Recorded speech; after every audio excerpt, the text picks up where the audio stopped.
Hello dear students, welcome to science Baba. जैसे कि परसों आपका फिजिक्स का पेपर है, उसी के रिगार्डिंग मैंने आज का वीडियो बनाया हुआ है। आई होप आप सभी का पढ़ाई हो चुका होगा। एंड डोंट वरी, फिजिक्स का पेपर इजी ही आने वाला है। तो अभी भी आपके पास एक पूरा दिन है, उसको रिवीजन के लिए यूटिलाइज कीजिए। अभी भी अगर चैप्टर्स कंप्लीट नहीं हुए हैं तो प्लीज़ कंप्लीट कीजिए। अभी जो टाइम है, कल का जो टाइम है, वो खाली जो आपके चैप्टर्स हो चुके हैं अच्छे से उस पर पहले रिवाइज कीजिए, पहले वो चीज़ें कंप्लीट कीजिए। उसके बाद जो नहीं हुआ उसके ऊपर फोकस कीजिए, क्योंकि ऐसा हो जाएगा आपको टाइम ही नहीं मिलेगा आगे जाके पढ़ाई करने के लिए। मतलब जो चीज़ें आपने ऑलरेडी अच्छे से की हुई है वो भी अच्छे से नहीं हो पाएगी। Did you get my point? तो पहले जो अच्छे से हुआ है उस पर आप वर्क कीजिए, है ना। अगर टाइम मिला तो जो चीज़ें नहीं हुई, मान लेते 8 में से 7 चैप्टर आपके अच्छे से हो गए, पहले 7 चैप्टर पे रिवीजन कीजिए फुल। उसके बाद 3 चैप्टर के पीछे भागिए। ठीक है। तो आज का जो टॉपिक है दैट इज फिजिक्स का पेपर कैसे अटेम्प्ट करना है सर। ठीक है। इसी के रिगार्डिंग है, इसमें सारी चीजें अपन कवर करेंगे। टाइम मैनेजमेंट कैसे करना है, किस क्वेश्चंस को प्रायोरिटी देने हैं, कौन सा क्वेश्चन पहले लेना है, इन सारी चीजों के बारे में अपन डिस्कस करेंगे। लेकिन उसके पहले मैं आपको कहना चाहता हूँ, ये वीडियो सभी बच्चे के लिए मैंने बनाया हुआ है, सो दैट सभी बच्चों को हेल्प मिले। आपके जैसे ही बहुत सारे बच्चे हैं जिनको इस गाइडेंस की ज़रूरत है। सो प्लीज़ ये वीडियो उन तक पहुंचाइए, ये आपकी जिम्मेदारी है। चाहे वो किसी भी मीडियम से हो, आजकल बहुत सारी मीडियम है सेंड करने के वीडियोस और नॉलेज उनकी तरफ पहुंचाने के। That is the more motto behind this channel. ये चैनल ओपन करने का मेन मोटो यही है कि ज़्यादातर जो बच्चे हैं जिनको गाइडेंस नहीं मिलता है वहाँ तक गाइडेंस पहुँचाया जाए। सो और कमेंट में बताइए आपको ये वीडियो कैसे लगा, है ना। फिजिक्स के पेपर होने के बाद आपका पेपर कैसा गया ये भी बताना मत भूलिएगा। मैं ज़रूर आपके कमेंट्स के वेट करूँगा। ओके, सो वीडियो स्टार्ट करते हैं। सबसे पहले तो आपको जब पेपर हाथ में आएगा तो पूरे पेपर को नहीं देखना है। जब अपन पूरे पेपर को देखते हैं तो दो चीजें हो सकती है, एक तो आपको पेपर आसान लग सकता है या फिर डिफिकल्ट लग सकता है। अगर मान लेते पेपर आपको आसान लगा तो और एक्साइटमेंट की वजह से आप कुछ चीजें भूल सकते हो, है ना। पेपर आसान लगा, अरे पेपर तो आसान ही है, मैं तो बहुत ही डर रहा था, तो और एक्साइटमेंट शुरू हो जाती है अपने माइंड में और उसकी वजह से बहुत सारी चीजें भूल जाती है। This is natural phenomena. अगर मान लेते हैं पेपर आपको टफ लगा फिर तो और बड़ी दिक्कत है। ठीक है, और बड़ी दिक्कत क्या है कि भाई मे भी वो हो भी नहीं सकता। जब आप डेप्थ में देखोगे तो वो पेपर आपको डिफिकल्ट लगेगा भी नहीं। ठीक है, लेकिन एक माइंड में एक फ्रेम तैयार हो जाती है कि डिफिकल्ट पेपर है, तो इसकी वजह से जो चीजें आपको आनी चाहिए वो भी भूल जाते हो, जो आती है वो भी भूल जाएंगे। ठीक है, तो इससे सबसे अच्छा सॉल्यूशन यही है कि भाई पूरा पेपर नहीं देखना है। उसके बाद क्या करना है, सर पूरा पेपर तो हम नहीं देखेंगे, ये तो हमने ठान लिया। तो क्या करना है, सबसे पहले स्टेप बाय स्टेप क्वेश्चंस को सॉल्व करते जाना है। सबसे पहले मान लेते हैं आपको ऑब्जेक्टिव पेपर मिल गया, ऑब्जेक्टिव क्वेश्चंस मिल गए, तो पहले उसको अटेम्प्ट करना है। उसके बाद का क्वेश्चन, उसके बाद का क्वेश्चन। ठीक है। तो फिजिक्स जो पेपर है वो जनरली 3 कैटेगरी में ही डिवाइड होगा। कौन कौन से? Objective questions, theoretical questions and numerical questions. ठीक है। तो सबसे पहले आपको अगर मान लेते तो ऑब्जेक्टिव क्वेश्चंस आए तो उसमें से जो क्वेश्चंस पहले आते हैं बस उसी को सॉल्व करना है। ठीक है, वो क्वेश्चंस मैंने सॉल्व कर लिए सर। उसके बाद आएंगे थ्योरेटिकल क्वेश्चंस। ठीक है। तो और जो नहीं आती है क्वेश्चंस ऑब्जेक्टिव में से उसको टच नहीं करना अभी के लिए, वो बाद में देखना है। वो कैसे फिर उसको मैनेज करना है वो आप सबको पता है, उसको मैं वीडियो में नहीं बताने वाला। ठीक है। उसके बाद रहेंगे थ्योरेटिकल क्वेश्चंस। ठीक है। तो थ्योरेटिकल क्वेश्चन में सबसे पहले मान लेते 2 मार्क्स के लिए क्वेश्चन आया, जैसे कि पूछा गया what is threshold frequency. It is the minimum frequency required to eject the photon from the material. ठीक है। तो ये हो गया थ्रेशोल्ड फ्रीक्वेंसी। अब ये 2 मार्क्स के लिए है क्या सर? बिल्कुल 2 मार्क्स के लिए इतना डेफिनेशन सफिशिएंट है, लेकिन अगर आप थोड़ा और उसमें एडअप करेंगे, है ना। If incident photon has given that much minimum amount of frequency then only we can eject the electron from the material, है ना। ये एक स्टेटमेंट आपने और ऐड कर दिया। ठीक है। तो बहुत अच्छा लगेगा जो एग्जामिनर रहेगा उसको, सॉरी जो चेक करने वाला रहेगा पेपर उसको। तो आपका थोड़ा हटके लगेगा आंसर, तो उसका भी बेनिफिट आपको मिल जाएगा डेफिनेटली। ठीक है। तो ऐसे ही जब जो डेफिनेशन वाले क्वेश्चन है ना, वो 1 लाइन 2 लाइन जो स्पेसिफिक डेफिनेशन है वही लिखना है, और कुछ थोड़ी सी एक्स्ट्रा चीज, ज्यादा भी एक्स्ट्रा नहीं लिखना है। थोड़ी एक्स्ट्रा चीज अगर आपको उसके बारे में पता है तो प्लीज उसको ऐड कीजिएगा। ठीक है। डेफिनेटली उसका बेनिफिट आपको मिलेगा।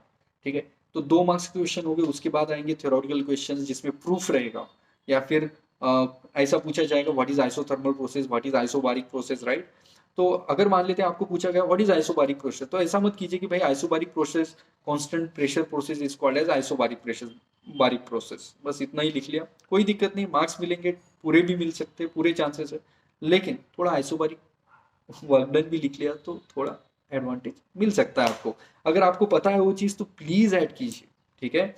ज़्यादा नहीं, बस जितना मार्क्स का पूछा हुआ है उसका, ठीक है? तो 2 मार्क्स के क्वेश्चन हो गए, उसके बाद आएँगे 5 मार्क्स के 6 मार्क्स के क्वेश्चन, ठीक है? अगर 6 मार्क्स का क्वेश्चन आ गया, ठीक है? या फिर 3 मार्क्स का क्वेश्चन आ गया, तो उसको कैसे अटेम्प्ट करना है? 3 मार्क का क्वेश्चन आया तो 4 से 5 लाइन में आपका आंसर होना चाहिए। मान लेते कोई प्रूफ अगर आपको पूछा गया, तो सबसे पहले आपको लिखना है what is to be proof, है ना? तो सबसे टू प्रूफ, उसके बाद उसका प्रूफ, है ना? और सबसे लास्ट में hence this is equal to this is, है ना? ये बताना ही है।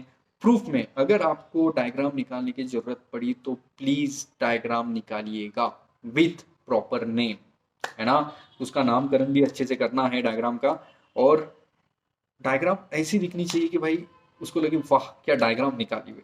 क्योंकि देखो एग्जामिनर के पास कम से कम, सॉरी पेपर चेक करने वाले के पास कम से कम 200-300 क्वेश्चंस रहते हैं, पेपर्स रहते हैं। तो किस किस के, मुझे बताओ एक ही क्वेश्चन अगर आपको 200-300 बार पढ़ना पड़ेगा तो कितना लेंदी लगता है ना? तो वो इतना नहीं देखता भाई, वो डायग्राम देखता है, हाँ भाई बंदे ने इतना इतना लिख लिया और उसके बारे में उसको आइडिया लग जाती है कि हाँ कि भाई बंदे को आइडिया है इस चीज़ों के बारे में। तो जो भी, ऐसा नहीं कि पीछे की स्टोरी लिख के लाना है, डायग्राम निकालो उसके बारे में एक्सप्लेन करो अच्छे से, हाँ लेकिन डायग्राम बहुत अच्छी लगनी चाहिए। That is what I want to say, ठीक है? उसके बाद आएगा भाई न्यूमेरिकल टाइप क्वेश्चन। तो न्यूमेरिकल टाइप क्वेश्चन में जो आपको पता है वो बातें वही मैं आपको रिपीट कर रहा हूँ।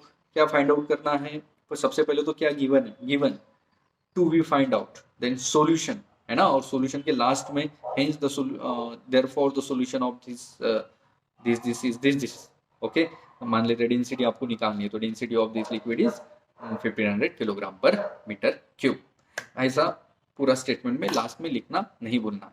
और जब आप न्यूमेरिकल क्वेश्चन सॉल्व करोगे तो न्यूमेरिकल क्वेश्चन में मान लेते 2-3 वैल्यूज अगर उन्होंने पूछी, तो जो भी 2-3 वैल्यूज है उसको बॉक्स करना मत भूलिए। ये छोटी छोटी चीजें है लेकिन बहुत मायने रखती है। इसका इंप्रेशन, इसका इम्पैक्ट आपके मार्क्स पे बहुत ज्यादा गिरता है, ये हमेशा याद रखना, ठीक है? तो इन छोटी छोटी चीजों पे आप ध्यान दीजिए। उसके बाद पेपर का टाइमिंग कैसे मैनेज किया जाए। देखो अगर 2-2 मार्क्स की क्वेश्चन है तो उसको ज्यादा से ज्यादा आपको 2 या 3 मिनट देने हैं। 3-4 मार्क्स का क्वेश्चन है तो ज्यादा से ज्यादा 10 मिनट, ठीक है? और उसके बाद अगर मान लेते 6 मार्क्स का क्वेश्चन है, 7 मार्क्स का क्वेश्चन है, 8 मार्क, अब इस बार अपन डेफिनेटली नहीं कह सकते कि पेपर पैटर्न कैसे आने वाला है। मान लेते 5 मार्क का क्वेश्चन है तो उसको कम से कम 12 या 13 मिनट, उससे ज्यादा नहीं, ठीक है? और न्यूमेरिकल टाइप क्वेश्चन में, है ना, अगर आपको कंफर्म है आंसर तभी लिखिएगा, ठीक है? अगर मान लेते हैं आपने मेथड भी सही लिखी, अगर फाइनल वैल्यू, और जब आप कैलकुलेशन करोगे तो 2 बार फिर से चेक कीजिए कैलकुलेशन, ठीक है? अब कभी कभी क्वेश्चंस में क्या रहता है, मान लेते हैं 8 क्वेश्चंस दे दिए, उसमें से कुछ भी सॉल्व, मतलब ऐसा दिया रहता है कि भाई कोई भी 6 क्वेश्चन सॉल्व करो, तो सबसे पहले जब 8 क्वेश्चंस रहते हो तो उसमें से सबसे पहले सिलेक्ट करो कि यही 6 क्वेश्चंस मुझे सॉल्व करना है, एक के बाद एक मत देखो, ठीक है? ये कभी कभी क्या रहता है ना, अपने को पहले ही क्वेश्चन आसान लगता है लेकिन बाद में पता चलता है कि भाई आठों के आठों आसान क्वेश्चन है। तो मैं पहले से ज्यादा अगर सेकंड सॉल्व करता तो ज्यादा बेनिफिट रहता था मेरे को, है ना? तो सबसे पहले आप 8 क्वेश्चंस देख लीजिए उस सेक्शन के, और उसमें से कौन से 6 आपको सॉल्व करना है वो पहले डिसाइड कीजिए, बाद में अप्रोच कीजिए, ओके? अगर मान लेते हैं आपके 4 ही क्वेश्चन आ रहे हैं 8 में से, तो फिर तो कोई दिक्कत ही नहीं, है ना? तो बिल्कुल पैनिक होने की जरूरत नहीं। कल का जो पेपर है बहुत ही ईजी आने वाला है, लेकिन लेकिन हड़बड़ी नहीं करनी है। अगर पेपर इजी निकला तो ऐसा नहीं कि भाई हाँ आ जाएगा, और एक्साइटमेंट की वजह से बिल्कुल ही डिस्टर्ब नहीं होना है। All the best for tomorrow's exam, और मुझे कल बताइएगा आपको ये जो पेपर आपने सॉल्व किया वो कैसा लगा। कल नहीं सॉल्व, परसों, है ना? मैं डेफिनेटली, और आपको कोई भी क्वेरी हो तो प्लीज कमेंट बॉक्स में लिखिएगा, सर ये क्वेरी है, इसका क्या मैं करूँ। डेफिनेटली जब भी मुझे टाइम मिलेगा I will definitely reply to your comment. So thank you for watching this video. Share to the needy students as much as possible. Thank you. All the best.